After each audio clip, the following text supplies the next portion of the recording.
How much are American Express points worth? Points earned in the American Express membership rewards program are worth approximately 2 cents each, although how you redeem them will ultimately determine their value.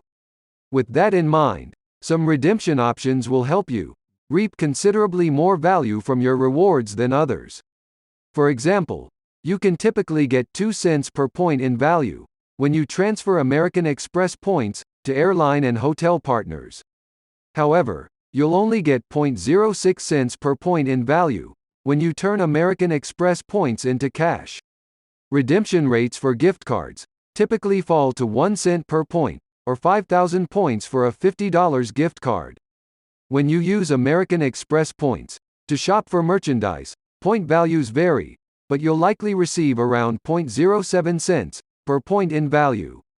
You can also use American Express membership rewards points to shop for travel through amextravel.com. Here, you'll get approximately 1 cent per point for flights and around 0.07 cents per point for hotels, cruises and vacation packages.